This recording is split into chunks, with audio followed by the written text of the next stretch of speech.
ਸਤਨਾਮ ਸ੍ਰੀ ਵਾਹਿਗੁਰੂ ਜੀ।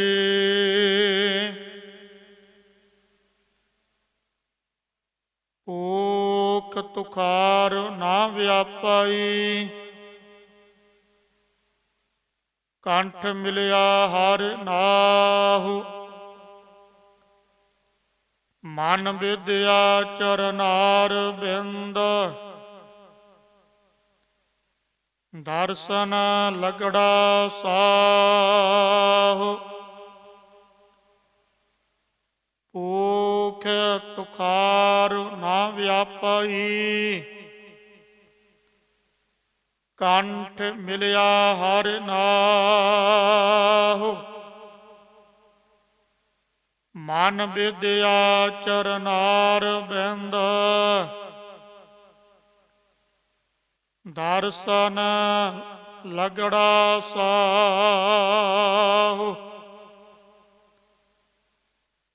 ਓਟ ਗੋਵਿੰਦ ਗੋਪਾਲ ਰਾਏ, ਸੇਵਾ ਸੁਆਮੀ ਲਾਹੂ। ਵਿਖਿਆ ਪੋਹੇ ਨਾ ਸਕਈ, ਮਿਲ ਸਾਧੂ ਗੁਣ ਗਾਹੂ। ਜਹ ਤੇ ਉਪਜੀ ਤਹ ਮਿਲੀ, ਸੱਚੀ ਪ੍ਰੀਤ ਸਮਾਹੂ। ਕਰ ਗਹਿ ਲੀਨੀ ਪਾਰ ਬ੍ਰਹਮ, ਬੋੜ ਨਾ ਵਿਛੜਿਆਹੂ। ਬਾਰ ਜਾਓ ਲਖ ਬੇਰੀਆ, ਹਰ ਸੱਜਣ ਅਗਮ ਅਗਾਹੂ। ਸਰਮ ਪਈ ਨਾਰਾਇਣ, ਨਾਨਕ ਦਰ ਪਈਆਹੂ। ਭੂਖ ਸੁਹੰਦਾ ਸਰਬ ਸੁਖ, ਜਿਸ ਬਖਸ਼ੇ ਵੇ ਪਰਵਾਹੂ।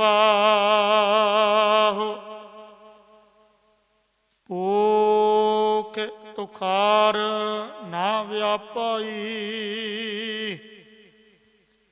ਕੰਠ ਮਿਲਿਆ ਹਰਿ ਨਾਹੂ।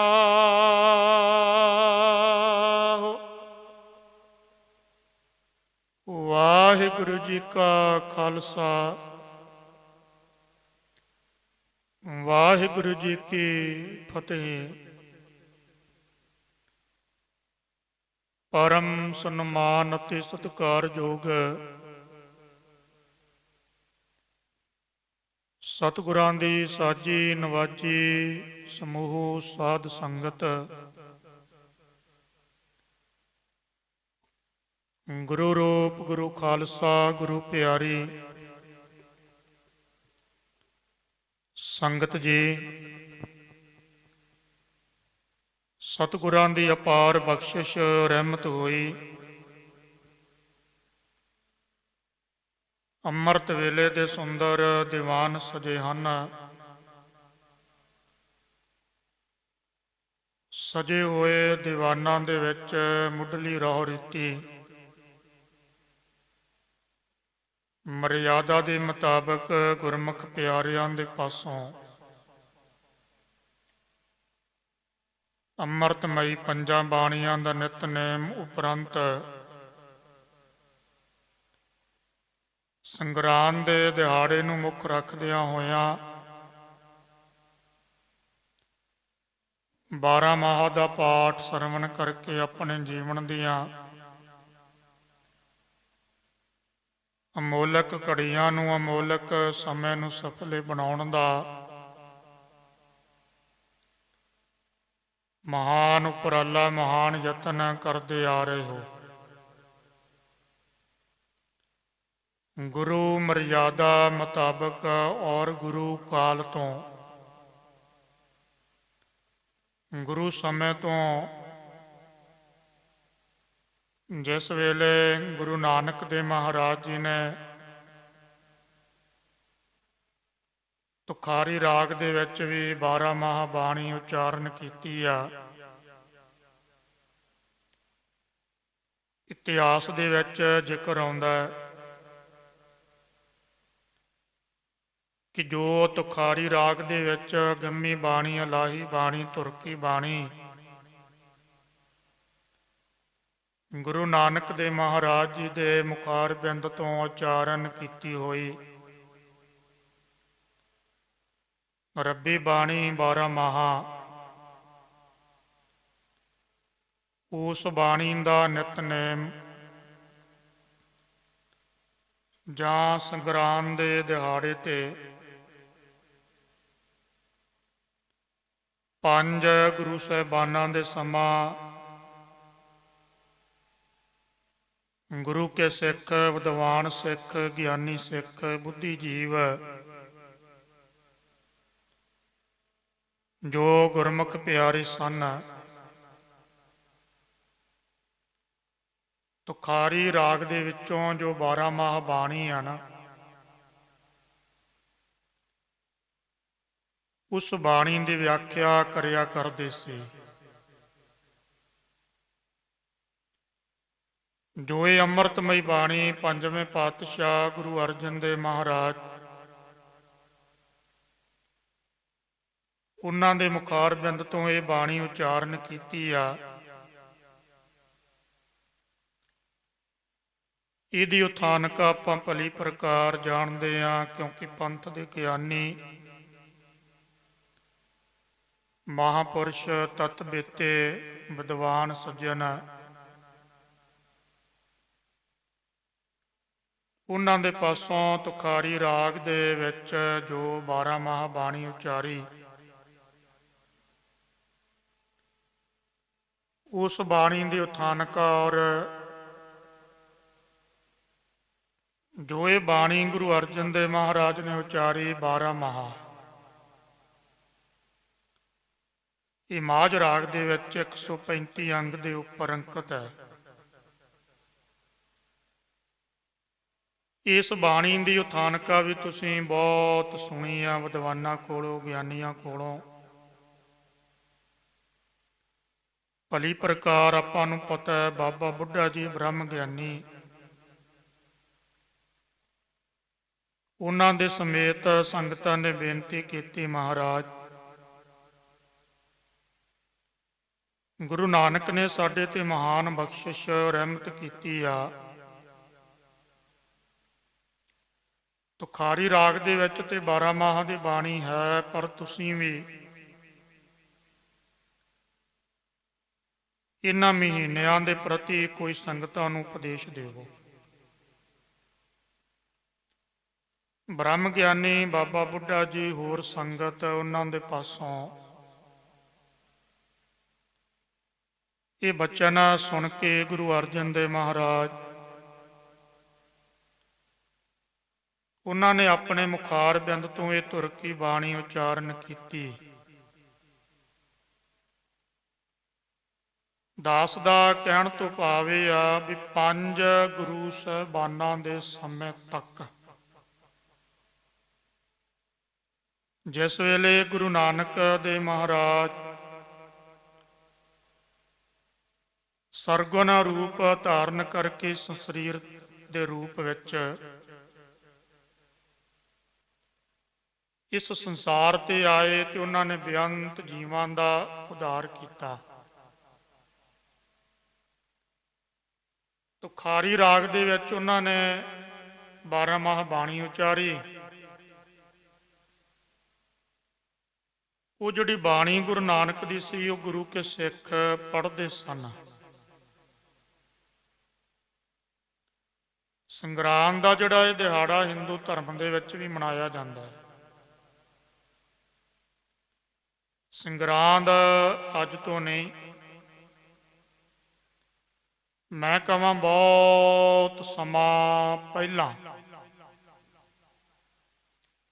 ਪੂਰਬ ਕਾਲ ਦੇ ਵਿੱਚ ਹੀ ਸੰਗਰਾਂਦ ਦਾ ਦਿਹਾੜਾ ਮਨਾਉਂਦੇ ਆ ਰਹੇ ਨੇ। ਸਨਾਤਨ ਧਰਮ ਆਪਣੇ ਹਿਸਾਬ ਢੰਗ ਤਰੀਕੇ ਨਾਲ ਮਨਾਉਂਦਾ ਹੈ। ਸਾਨੂੰ ਗੁਰੂ ਅਰਜਨ ਦੇਵ ਮਹਾਰਾਜ ਜੀ ਨੇ ਕਿਰਪਾ ਕੀਤੀ ਆ, ਬਖਸ਼ਿਸ਼ ਕੀਤੀ ਆ ਕਿ ਜਦੋਂ ਸੰਗਰਾਂਦ ਦਾ ਦਿਹਾੜਾ ਹੋਇਆ ਕਰੇਗਾ, ਗੁਰੂ ਕੇ ਸਿੱਖ ਗੁਰੂ ਘਰ ਦਾ ਸਤਿਕਾਰਯੋਗ ਹੈੱਡ ਗ੍ਰੰਥੀ ਉਹ 12 ਮਾਹਾਂ ਦਾ ਪਾਠ ਕਰਕੇ, ਕੜਾ ਪ੍ਰਸ਼ਾਦ ਦੀ ਦੇਗ ਕਰਕੇ, ਜਿਹੜਾ ਮਹੀਨਾ ਹੈ ਹੋ ਸਕੇ ਤੇ ਇਸ ਮਹੀਨੇ ਦੀ ਜੋ ਵੀ ਮਹੀਨਾ ਚੜ੍ਹਦਾ ਹੈ, ਚਾਹੇ ਉਹ ਮਾਘ ਦਾ, ਫੱਗਣ ਦਾ, ਚੇਤ ਦਾ, ਵਿਸਾਖ ਦਾ, ਕੋਈ ਵੀ 12 ਮਹੀਨਿਆਂ ਦੇ ਵਿੱਚੋਂ 12ਵਾਂ, ਇੱਕ ਤੋਂ ਲੈ ਕੇ 12 ਮਹੀਨੇ, ਜਿਹੜਾ ਵੀ ਮਹੀਨਾ ਚੜ੍ਹਦਾ ਉਸ ਮਹੀਨੇ ਦੀ ਵਿਆਖਿਆ ਹੋ ਜਾਵੇ ਤੇ ਬਹੁਤ ਵਧੀਆ, ਚੰਗੀ ਗੱਲ ਹੈ। ਪਰ ਮਹੀਨੇ ਦੀ ਵਿਆਖਿਆ ਆਮ ਗੁਰੂ ਘਰਾਂ ਦੇ ਵਿੱਚ, ਆਮ ਪਿੰਡਾਂ ਵਿੱਚ ਨਹੀਂ ਹੁੰਦੀ, ਕਿਉਂਕਿ ਗਿਆਨੀ ਸਿੰਘ, ਕਥਾਵਾਚਕ, ਵਿਦਵਾਨ ਸੱਜਣ ਉਹ ਮਿਲਦੇ ਨਹੀਂ। ਵਿਆਖਿਆ ਨਾ ਹੋਵੇ ਤੇ 12 ਮਾਹਾਂ ਦਾ ਜਾਪ ਹੋਣਾ ਜ਼ਰੂਰੀ ਆ ਬਾਣੀ ਦਾ। ਉਹ ਆਪਾਂ ਦੇਖਦੇ ਹਾਂ ਜਿੱਥੇ ਵੀ ਗੁਰੂ ਨਾਨਕ ਨਾਮ ਲੇਵਾ ਸਿੱਖ ਸੰਗਤ, ਸਿੱਖ ਜਗਤ ਹੈ, ਉਹ ਪਰੰਪਰਾ ਦੇ ਮੁਤਾਬਕ, ਮਰਿਆਦਾ ਦੇ ਮੁਤਾਬਕ 12 ਮਾਹਾਂ ਦਾ ਪਾਠ ਪੜ੍ਹ ਕੇ,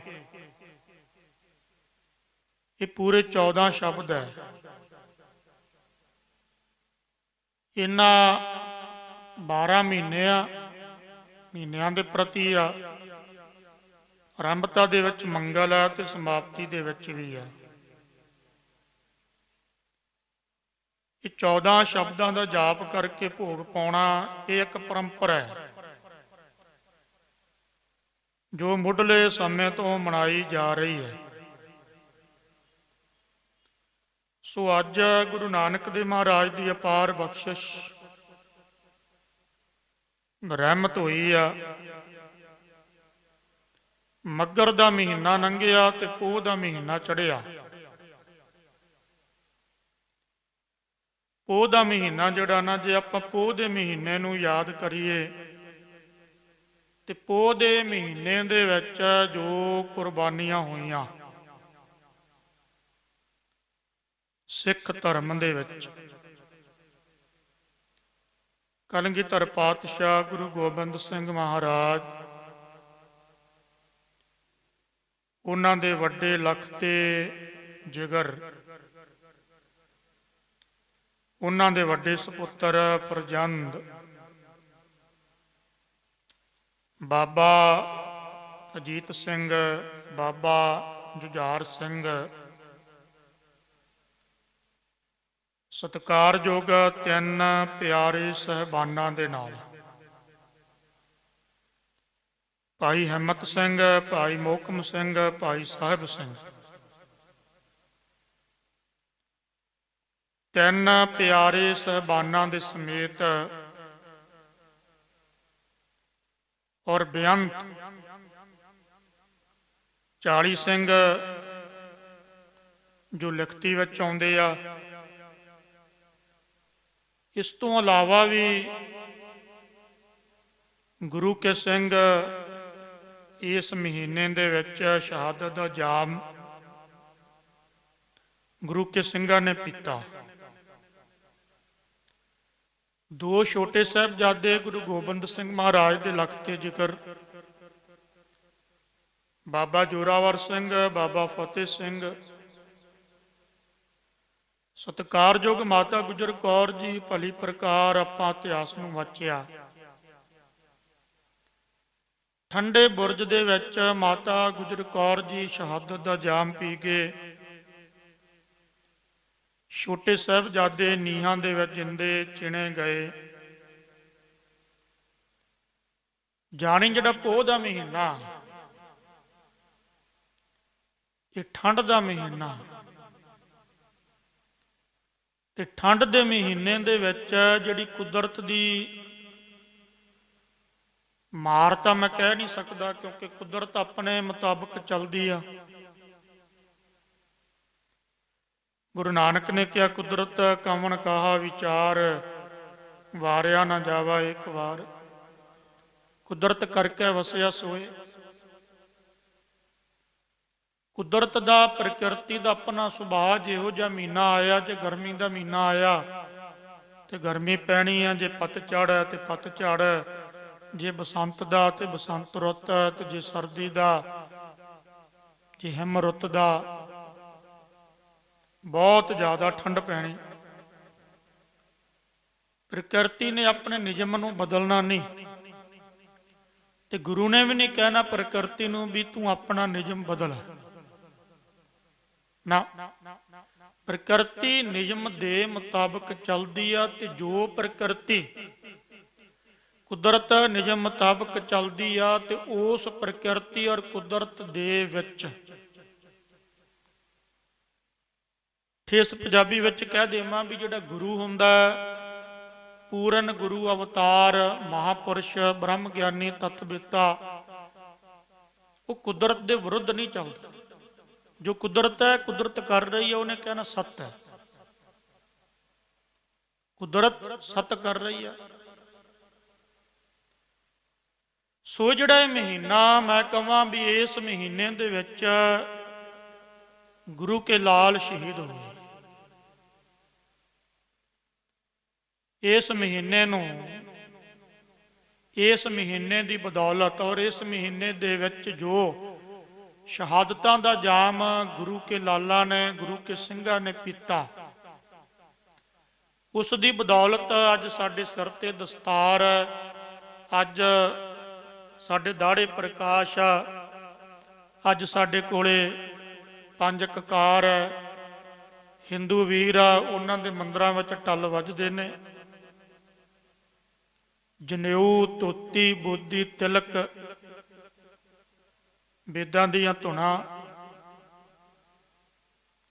ਇਹ ਪੋਹ ਦੇ ਮਹੀਨੇ ਦੇ ਵਿੱਚ ਜੋ ਕੁਰਬਾਨੀਆਂ ਗੁਰੂ ਕੇ ਸਿੰਘਾਂ ਨੇ ਕੀਤੀਆਂ, ਗੁਰੂ ਕੇ ਲਾਲਾਂ ਨੇ ਕੀਤੀਆਂ, ਉਹਨਾਂ ਦੀ ਬਦੌਲਤ 101% ਮੈਂ ਕਹਾਂ ਵੀ ਅਸੀਂ ਸੁਤੰਤਰ ਹਾਂ, ਅਸੀਂ ਆਜ਼ਾਦ ਹਾਂ, ਅਸੀਂ ਕਿਸੇ ਦੇ ਅਧੀਨ ਨਹੀਂ, ਸਵੈ ਸੁਤੰਤਰ, ਆਪਣੇ ਆਪ ਸੁਤੰਤਰ। ਪਰ ਇਹ ਗੁਰੂ ਦੀ ਕਿਰਪਾ। ਬਾਕੀ ਮਹੀਨਿਆਂ ਦੇ ਵਿੱਚ ਵੀ ਤੇ ਕੁਰਬਾਨੀਆਂ ਹੋਈਆਂ, ਪਰ ਬਾਕੀ 12 ਮਹੀਨਿਆਂ ਦੇ ਵਿੱਚੋਂ ਇਸ ਮਹੀਨੇ ਦੇ ਵਿੱਚ ਜੋ ਵਿਸ਼ੇਸ਼ ਕਰਕੇ ਕੁਰਬਾਨੀਆਂ ਨਾ, ਉਹ ਗੁਰੂ ਕੇ ਲਾਲਾਂ ਦੀ। ਸੋ ਇਤਿਹਾਸ ਤੇ ਬਹੁਤ ਲੰਮਾ ਹੋ ਜਾਣਾ, ਪਰ ਆਪਣੇ ਕੋਲੇ ਸਮਾਂ ਸੀਮਤ ਹੈ। ਉਹ ਇਤਿਹਾਸ ਵੀ ਦਾਸ ਦਾ ਸਾਂਝਾ ਕੀਤਾ ਹੋਇਆ। ਪੋਹ ਦੇ ਮਹੀਨੇ ਦੇ ਵਿੱਚ ਸਾਨੂੰ ਗੁਰੂ ਸਾਹਿਬ ਨੇ ਕੀ ਹੁਕਮ ਕੀਤਾ? ਗੁਰੂ ਅਰਜਨ ਦੇਵ ਮਹਾਰਾਜ ਦਾ ਬਚਨ, ਭੂਖ ਤੁਖਾਰ ਨਾ ਵਿਆਪਾਈ, ਕੰਠ ਮਿਲਿਆ ਹਰ ਨਾਹੁ। ਪਹਿਲਾਂ ਆਪਾਂ ਅੱਖਰੀ ਅਰਥ ਕਰੀਏ, ਕਿਉਂਕਿ ਸ਼ਬਦ ਦੀ ਆਰੰਭਤਾ ਤੋਂ ਪਹਿਲਾਂ ਅੱਖਰੀ ਅਰਥਾਂ ਦਾ ਹੋਣਾ ਬੜਾ ਜ਼ਰੂਰੀ ਆ। ਜੇ ਅੱਖਰੀ ਅਰਥ ਨਾ ਕੀਤੇ ਜਾਣ, ਅੱਖਰੀ ਅਰਥਾਂ ਦੀ ਪਛਾਣ ਨਾ ਹੋਵੇ, ਉਸ ਤੋਂ ਬਾਅਦ ਆਪਾਂ ਸ਼ਬਦ ਦੀ ਵਿਆਖਿਆ ਤੇ ਕਰ ਦਿੰਨੇ ਆ। ਇਹਨੂੰ ਕਹਿੰਦੇ ਆ, ਇੱਕ ਹੁੰਦੀ ਆ ਵਾਰਤਕ ਰੂਪ ਵਿੱਚ ਵਿਆਖਿਆ, ਇੱਕ ਹੁੰਦੇ ਆ ਪਦ ਅਰਥ। ਵਾਰਤਕ ਰੂਪ ਦੇ ਵਿੱਚ ਜਿਵੇਂ ਮੈਂ ਇਹ ਸ਼ਬਦ ਪੜ੍ਹਿਆ, ਪੋਖ ਤੁਖਾਰ ਨਾ ਵਿਆਪਾਈ, ਕੰਠ ਮਿਲਿਆ ਹਰ ਨਾਹੁ, ਇਹ ਵਾਰਤਕ ਰੂਪ ਦੇ ਵਿੱਚ ਮੈਂ ਕਰ ਦੇਵਾਂਗਾ ਵੀ ਗੁਰੂ ਸਾਹਿਬ ਕਹਿੰਦੇ ਆ, ਪੋਹ ਦੇ ਮਹੀਨੇ ਦੇ ਵਿੱਚ ਉਹਨਾਂ ਨੂੰ ਕਦੇ ਠੰਡ ਨਹੀਂ ਲੱਗਦੀ ਜਿਨ੍ਹਾਂ ਨੇ ਆਪਣੇ ਹਿਰਦੇ ਦੇ ਵਿੱਚ ਪਤੀ ਪਰਮੇਸ਼ਰ ਨੂੰ ਵਸਾਇਆ ਹੋਇਆ। ਇਹ ਵਾਰਤਕ ਰੂਪ ਦੇ ਵਿੱਚ ਇੱਕ ਪੰਕਤੀ ਦੇ ਅਰਥ ਹੋ ਗਏ। ਇੱਕ ਹੁੰਦੇ ਆ ਪਦ ਅਰਥ। ਆਮ ਆਪਾਂ ਸਟੀਕ ਪੜ੍ਹਦੇ ਆ, ਅਮੀਰ ਭੰਡਾਰ ਪੜ੍ਹ ਲਵੋ, ਸਤਿਕਾਰਯੋਗ ਫਰੀਦਕੋਟੀਆਂ ਦਾ ਟੀਕਾ ਪੜ੍ਹ ਲਵੋ, ਗਿਆਨੀ ਪ੍ਰੋਫੈਸਰ ਸਾਹਿਬ ਸਿੰਘ ਦਾ ਟੀਕਾ ਪੜ੍ਹ ਲਵੋ, ਉਹਨਾਂ ਨੇ ਸਾਰਿਆਂ ਨੇ ਪਦ ਅਰਥ ਕੀਤੇ ਹੋਏ ਨੇ। ਪਦ ਅਰਥ ਕਰਨਾ ਬੜਾ ਜ਼ਰੂਰੀ ਹੈ। ਪੋਖ ਤੋਂ ਅਰਥ ਪੋਹ। ਤੁਖਾਰ ਕਹਿੰਦੇ ਆ, ਜਿਹੜਾ ਤੁਖਾਰ ਸ਼ਬਦ ਹੈ ਨਾ, ਇਹਦਾ ਅਰਥ ਕਰੜੀ ਠੰਡ। ਜਿਵੇਂ ਆਪਾਂ ਕਹਿ ਦਿੰਦੇ ਆ ਵੀ ਬੜਾ ਤਕੜਾ ਠੱਕਾ ਵਗਦਾ, ਇਹ ਠੇਸ ਪੰਜਾਬੀ ਬੋਲੀ ਹੈ। ਅੱਜ ਤਾਂ ਠੱਕਾ ਵਗ ਰਿਹਾ, ਅੱਜ ਬੜੀ ਕਰੜੀ ਠੰਡ ਹੈ। ਦੰਦ ਕੜਿੱਕਾ, ਦੰਦ ਕੜਿੱਕਾ ਵੀ ਭਾਸ਼ਾ ਤੁਸੀਂ ਸੁਣੀ ਆਮ ਤੌਰ ਤੇ ਮਾਲਵੇ ਵਿੱਚ ਜ਼ਿਆਦਾ ਇਹ ਵਰਤੀ ਜਾਂਦੀ ਹੈ ਵੀ ਦੰਦ ਕੜਿੱਕਾ ਵੱਜ ਰਿਹਾ, ਜਾਨੀ ਠੰਡ ਬੜੀ ਹੈ। ਪੋਖ, ਪੋਹ ਦਾ ਤੁਖਾਰ ਕੜਾਕੇ ਦੀ ਠੰਡ ਬਹੁਤ ਜ਼ਿਆਦਾ। ਨਾ ਵਿਆਪਾਈ, ਵਿਆਪਾਈ ਦਾ ਅਰਥ ਹੁੰਦਾ ਵੀ ਜਿਵੇਂ ਆਪਾਂ ਕਹਿ ਦਿੰਨੇ ਆ ਵੀ ਤੈਨੂੰ ਫਲਾਨੀ ਚੀਜ਼ ਚੁੰਬੜੀ ਹੋਈ ਆ। ਵਿਆਪਾਈ ਦੇ ਅਰਥ ਜਥਾ ਪ੍ਰਕਰਮੰ ਤਥਾ ਅਰਥੰ। ਵਿਆਪਾਈ ਦਾ ਅਰਥ ਵਿਆਪਕ ਵੀ ਕੀਤਾ ਜਾਂਦਾ। ਵਿਆਪਕ, ਵਿਆਪਕ ਤੋਂ ਅਰਥ ਜਿਵੇਂ ਆਕਾਸ਼ ਵਿਆਪਕ ਹੈ, ਪਰਮਾਤਮਾ ਵਿਆਪਕ ਹੈ। ਸਮਝਾਉਣ ਦੇ ਲਈ ਆ ਪ੍ਰਕਾਸ਼ ਜਿਹੜਾ ਹੈਗਾ ਸੂਰਜ ਦਾ, ਇਹ ਵੀ ਵਿਆਪਕ ਹੈ। ਲਾਈਟ ਦਾ ਪ੍ਰਕਾਸ਼ ਵੀ ਵਿਆਪਕ ਹੋ ਗਿਆ, ਰਵਿਆ ਹੋਇਆ। ਪਰ ਇੱਥੇ ਵਿਆਪਾਈ, ਵਿਆਪਾਈ ਦਾ ਅਰਥ ਹੈ ਵੀ ਚੁੰਬੜਦੀ ਨਹੀਂ, ਲੱਗਦੀ ਨਹੀਂ। ਕੰਠ, ਕੰਠ ਕਹਿੰਦੇ ਨੇ ਗਲੇ ਨੂੰ। ਕੰਠ ਦਾ ਅਰਥ ਵੀ ਗਲਾ ਵੀ ਜਿੱਥੇ ਕੀਤਾ ਗਿਆ ਉੱਥੇ ਹਿਰਦਾ ਵੀ ਕੀਤਾ ਗਿਆ। ਕੰਠ ਮਿਲਿਆ, ਹਰ, ਹਰ ਦਾ ਅਰਥ ਪਤੀ। ਨਾਹੁ, ਨੰਨੇ ਨੂੰ ਕੰਨਾ ਤੇ ਹਾਹੇ ਨੂੰ ਔਂਕੜ ਲਘੂ ਮਾਤਰਾ, ਇਸ ਕਰਕੇ ਨੰਨੇ ਨੂੰ ਕੰਨਾ ਦੀਰਘ ਮਾਤਰਾ। ਇਹਨੂੰ ਤੁਸੀਂ ਬੋਲੋ ਨਾ ਹਾਹੇ ਔਂਕੜ ਹੋ, ਨਾ ਹੋ। ਬਸ ਇੱਥੇ ਸਟਾਪ, ਇੱਥੇ ਰੁਕ ਜਾਣਾ, ਵਿਸ਼ਰਾਮ ਦੇ ਦੇਣਾ। ਨਾ ਹੋ, ਜੇ ਕਹਿ ਦਿੱਤਾ ਨਾ ਹੋ, ਹੋੜਾ ਬਣ ਜਾਣਾ ਨਾ, ਹਾਹੇ ਨੂੰ ਹੋੜਾ ਦੀਰਘ ਮਾਤਰਾ ਹੋ ਜਾਣੀ। ਇਸ ਕਰਕੇ ਨੰਨੇ ਨੂੰ ਕੰਨਾ, ਹਾਹੇ ਨੂੰ ਔਂਕੜ, ਨੰਨੇ ਨੂੰ ਲੰਮਾ ਬੋਲ ਦੋ।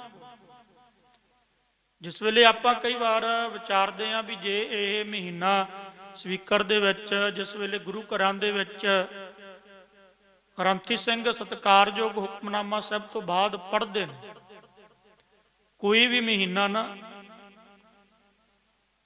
ਮਹੀਨੇ ਵਾਲੇ ਦਿਨ ਹੈ, ਕਿਸੇ ਵੀ ਸੰਗਰਾਂਦ ਦਾ ਦਿਹਾੜਾ ਹੈ, ਕਿਸੇ ਵੀ ਮਹੀਨੇ ਦਾ ਹੁਕਮਨਾਮਾ ਸਾਹਿਬ ਲੈ ਕੇ ਅਰਦਾਸ ਤੋਂ ਬਾਅਦ ਹੁਕਮਨਾਮਾ, ਉਸ ਤੋਂ ਬਾਅਦ ਜਿਹੜੇ ਚੰਗੇ ਸੁਚੱਜੇ ਗ੍ਰੰਥੀ ਸਿੰਘ ਜਿਨ੍ਹਾਂ ਨੂੰ ਪਤਾ ਹੈ, ਉਹ ਫਿਰ ਮਹੀਨਾ ਜਿਹੜਾ ਹੁੰਦਾ ਉਹ ਸੁਣਾਉਂਦੇ ਆ। ਹੁਣ ਮਹੀਨਾ ਸੁਣਾਉਣ ਦੇ ਵਿੱਚ ਜੇ ਆਪਾਂ ਇਹਦੇ 'ਚ ਕਹੀਏ ਵੀ ਇੱਕ ਲੈ ਆ, ਲੈ ਵੀ ਜ਼ਰੂਰੀ ਆ। ਹੁਣ ਲੈ ਦੇ ਮੁਤਾਬਕ ਜੇ ਇਹ ਮਹੀਨੇ ਦਾ ਫਲਾ ਉਪਦੇਸ਼ ਸੁਣਾਇਆ ਜਾਵੇ ਤੇ ਇਹ ਇਦਾਂ ਪੜਿਆ ਜਾਣਾ।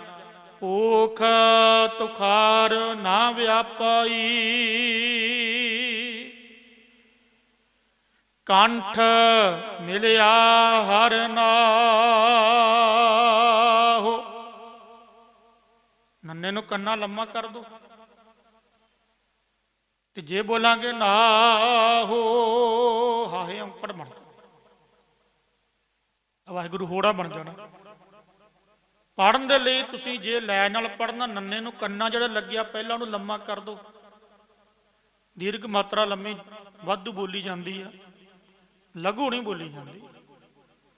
ਸੋ ਮਹਾਰਾਜ ਕਹਿਣ ਲੱਗੇ ਨਾ ਹੋ, ਪਤੀ ਪਰਮੇਸ਼ਵਰ ਨੂੰ ਦੱਸ ਰਹੇ ਆ ਕਿ ਪੋਹ ਦੇ ਮਹੀਨੇ ਵਿੱਚ ਭਾਈ ਠੰਡ ਬਹੁਤ ਹੁੰਦੀ ਆ। ਹੁਣ ਇਹ ਦੁਨਿਆਵੀ ਦਲੀਲ ਦੇ ਨਾਲ ਗੁਰੂ ਅਰਜਨ ਦੇਵ ਮਹਾਰਾਜ ਦਾ ਸਮਝਾਉਣ ਦਾ ਇੱਕ ਢੰਗ ਤਰੀਕਾ, ਜਿਵੇਂ ਗੁਰੂ ਗ੍ਰੰਥ ਸਾਹਿਬ ਮਹਾਰਾਜ ਵਿੱਚ ਇੱਕ ਬਚਨ ਆਉਂਦਾ, ਭਗਤਾਂ ਦੇ ਬਚਨ ਆਉਂਦੇ ਆ, ਭਗਤ ਕਬੀਰ ਜੀ ਦਾ ਬਚਨ ਆਉਂਦਾ, ਇਹ ਅੱਜ ਨਾ ਸੁੱਤੀ ਕੰਤ ਸਿਓ ਅੰਗ ਮੁੜੇ ਮੁੜ ਜਾਏ।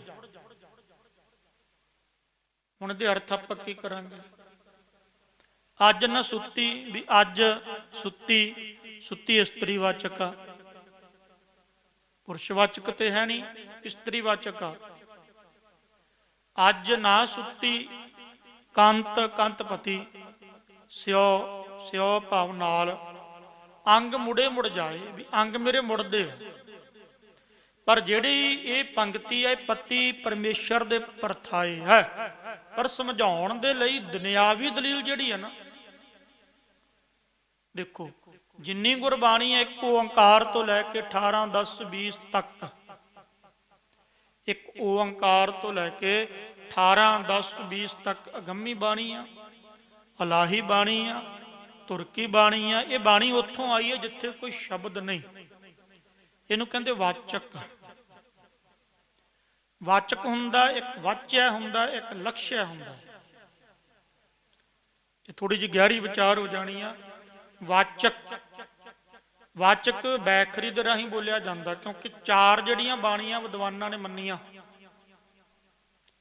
ਇੱਕ ਬੈਖਰੀ ਆ। ਬੈਖਰੀ ਕਹਿੰਦੇ ਜਿਹੜੀ ਆਪਾਂ ਮੁਖ ਤੋਂ ਆਵਾਜ਼ ਬੋਲਦੇ ਆ, ਬੈ ਪਲੱਸ ਖਰੀ। ਖਰੀ ਦਾ ਅਰਥ ਹੁੰਦਾ ਵੀ ਖੰਡ ਖੰਡ ਕਰਕੇ ਮੁਖ ਤੋਂ ਜਿਹੜਾ ਸ਼ਬਦ ਵੱਖਰਾ ਹੋ ਕੇ ਡਿੱਗਦਾ।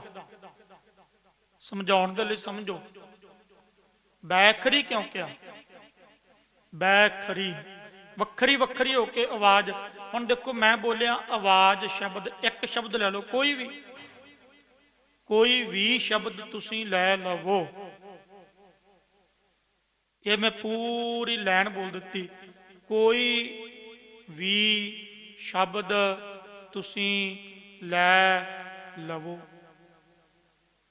ਇਹ ਵੱਖਰੇ ਵੱਖਰੇ ਹੋ ਕੇ ਡਿੱਗੇ ਨਾ ਬਾਹਰ।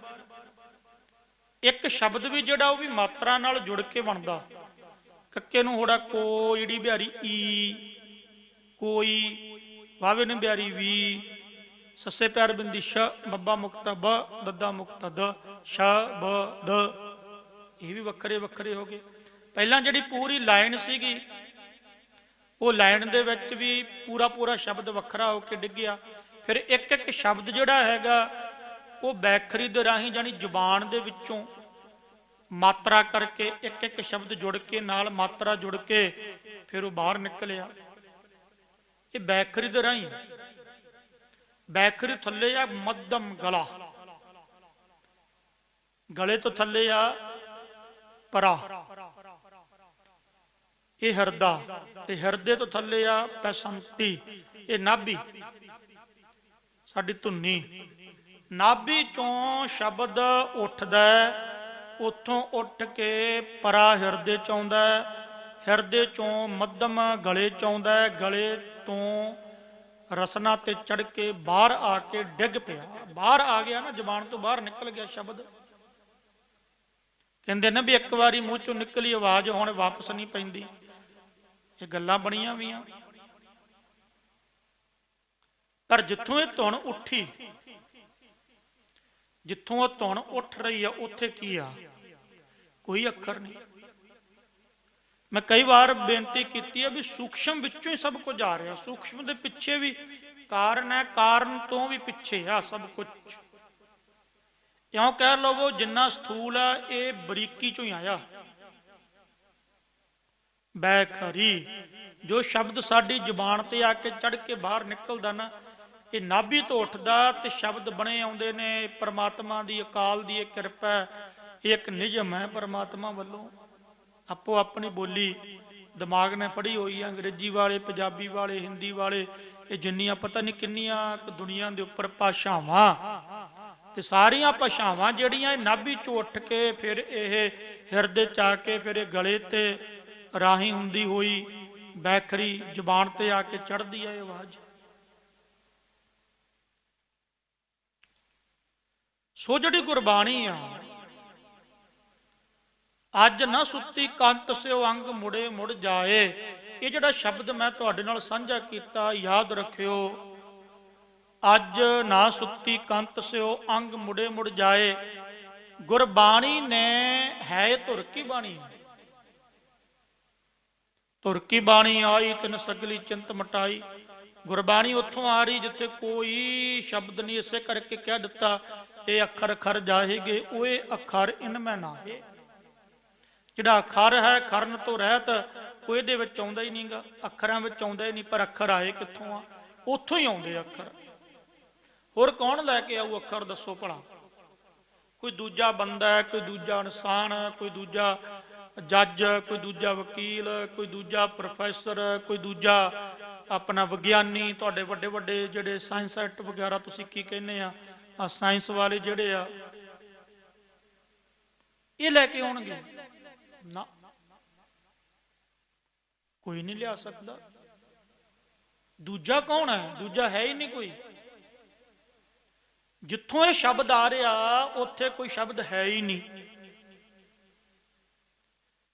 ਪਰ ਇਹ ਸ਼ਬਦ ਜਿੱਥੋਂ ਆ ਰਿਹਾ, ਇਹ ਆਉਂਦਾ ਹੋਇਆ ਪਰਮਾਤਮਾ ਦੀ ਕਿਰਪਾ, ਉਹਦਾ ਇੱਕ ਨਿਯਮ ਆ, ਫਿਰ ਇਹ ਵਾਚਕ ਬਣ ਗਿਆ। ਵਾਚਕ ਕਹਿੰਦੇ ਆ ਜਿਹੜਾ ਮੁਖ ਤੋਂ ਬੋਲਿਆ ਜਾਂਦਾ। ਵਾਚਕ ਦਾ ਵਾਚਯ ਅਰਥ ਹੋ ਜਾਂਦਾ। ਵਾਚਕ ਸ਼ਬਦ ਨੂੰ ਕਹਿੰਦੇ ਆ, ਵਾਚਯ ਅਰਥ ਨੂੰ ਕਹਿੰਦੇ ਆ। ਥੋੜਾ ਜਿਹਾ ਮੈਂ ਸਮਝਾ ਦੇਵਾਂ। ਜਿਵੇਂ ਮੈਂ ਪੋਖ ਸ਼ਬਦ ਬੋਲ ਦਿੱਤਾ, ਪੋਖ, ਪੱਪੇ ਨੂੰ ਹੋੜਾ, ਕੱਖੇ ਨੂੰ ਸਿਹਾਰੀ, ਕੱਖੇ ਨੂੰ ਸਿਹਾਰੀ, ਇਹ ਬਣ ਗਿਆ ਪੋਖ। ਤੇ ਪੋਖ ਸ਼ਬਦ ਜਿਹੜਾ ਇਹ ਵਾਚਕ ਆ, ਤੇ ਪੋਖ ਦਾ ਵਾਚਯ ਜਾਨੀ ਅਰਥ। ਪੋਖ ਦਾ ਵਾਚਯ ਪੋਹ ਦਾ ਮਹੀਨਾ। ਹੁਣ ਵਾਚਯ ਵੀ ਜਿਹੜਾ ਦੋ ਪ੍ਰਕਾਰ ਦਾ ਹੁੰਦਾ, ਮੇਰੇ ਗਹਿਰੀ ਵਿਚਾਰ ਹੋ ਜਾਣੀ ਆ। ਵਾਚਕ ਸ਼ਬਦ, ਕੋਈ ਵੀ ਸ਼ਬਦ ਤੁਸੀਂ ਲੈ ਲਵੋ, ਸਮਝਾਉਣ ਦੇ ਲਈ ਮੈਂ ਕਹਿੰਦਾ, ਕੋਈ ਵੀ ਸ਼ਬਦ, ਜਿਵੇਂ ਮੈਂ ਕਹਿ ਦਿੱਤਾ ਮੰਜਾ, ਮੰਜਾ ਵਾਚਕ ਹੈ,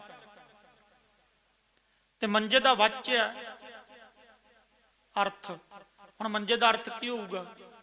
ਮੰਜੇ ਦਾ ਅਰਥ ਹੋਣਾ ਚਾਰ ਇਹਦੇ ਪਾਵੇ ਆ, ਠੀਕ ਆ ਜੀ, ਤੇ ਦੋ ਇਹਦੀਆਂ ਬਾਹੀਆਂ, ਦੋ ਇਹਦੇ ਸਿਰੂ ਆ, ਫਿਰ ਇਹਦੀ ਦੌਣ ਹੈ, ਫਿਰ ਵਾਣ ਦਾ ਮੰਜਾ ਜਾਂ ਜਿਹਦਾ ਵੀ ਬੁਣਿਆ ਹੋਇਆ, ਫਿਰ ਇਹਦਾ ਆਹ ਰੰਗ ਆ, ਇਹ ਉਹਦਾ ਵਾਚਯ ਅਰਥ ਹੋ ਗਿਆ ਮੰਜੇ ਦਾ। ਹਰੇਕ ਸ਼ਬਦ ਦਾ ਵਾਚਯ ਅਰਥ ਬਣਦਾ। ਜਿਵੇਂ ਪੋਖ, ਪੋਖ ਨੂੰ ਪੋਹ ਦਾ ਮਹੀਨਾ ਆਪਾਂ ਕਹਿੰਦੇ ਆ, ਪੋਹ ਦਾ ਮਹੀਨਾ ਵਾਚਕ ਆ। ਪੋਖ ਇਹ ਇੱਕ ਵਾਚਕ ਆ, ਸ਼ਬਦ ਬੋਲਿਆ ਗਿਆ, ਪਰ ਇਹਦਾ ਵਾਚਯ ਅਰਥ ਕੀ ਆ? ਜੇ ਕਿਸੇ ਨੇ ਪੁੱਛਿਆ ਵੀ, ਕਿਸੇ ਨੇ ਕਹਿ ਦਿੱਤਾ ਯਾਰ ਪੋਹ ਦਾ ਮਹੀਨਾ, ਹੁਣ ਕਈ ਬੰਦਿਆਂ ਨੇ ਪੋਹ ਦਾ ਮਹੀਨਾ, ਚਲੋ ਦੂਸਰੀ ਕੰਟਰੀ ਵਾਲੇ ਜਿਹੜੇ ਜਿਨ੍ਹਾਂ ਨੂੰ ਇੱਥੋਂ ਦੇ ਪੋਹ ਦੇ ਮਹੀਨੇ ਦਾ ਪਤਾ ਹੀ ਨਹੀਂ, ਆਪਾਂ ਜਾ ਕੇ ਕਹਿ ਦਿੱਤਾ ਵੀ ਪੋਹ ਦਾ ਮਹੀਨਾ, ਉਹਦੀ ਬੋਲੀ 'ਚ ਸਮਝਾ ਦਿੱਤਾ, ਉਹਨੇ ਕਹਿਣਾ ਪੋਹ ਦਾ ਮਹੀਨਾ ਕਿੱਦਾਂ ਦਾ ਹੁੰਦਾ? ਆਪਾਂ ਕਵਾਂਗੇ ਵੀ ਅੱਛਾ ਕਿੱਦਾਂ ਦਾ ਹੁੰਦਾ? ਆਪਾਂ ਕਵਾਂਗੇ ਵੀ ਠੰਡ ਬਹੁਤ ਜ਼ਿਆਦਾ ਹੁੰਦੀ ਆ ਪੋਹ ਦੇ ਮਹੀਨੇ ਦੇ ਵਿੱਚ। ਇੱਧਰ ਦਸੰਬਰ ਹੈ, ਵੀ ਦਸੰਬਰ ਦੇ ਮਹੀਨੇ ਵਿੱਚ, ਅੰਗਰੇਜ਼ੀ ਦਾ ਦਸੰਬਰ ਦੇ ਮਹੀਨੇ ਵਿੱਚ। ਹੁਣ ਤੁਸੀਂ ਹੋਰ ਕੰਟਰੀ ਚੱਲ ਜਾਓ, ਜਾਨੀ ਮੈਨੂੰ ਪਤਾ ਨਿਊਜ਼ੀਲੈਂਡ ਦੇ ਵਿੱਚ, ਉੱਥੇ ਇਹਨਾਂ ਦਿਨਾਂ ਦੇ ਵਿੱਚ ਗਰਮੀ ਪੈ ਰਹੀ ਹੈ ਥੋੜੀ ਜੀ, ਉਹ ਕਹਿਣਗੇ ਦਸੰਬਰ ਦਾ ਮਹੀਨਾ ਤੁਹਾਡੇ ਇੰਡੀਆ ਦੇ ਵਿੱਚ ਕਿੱਦਾਂ ਬੀਤਦਾ?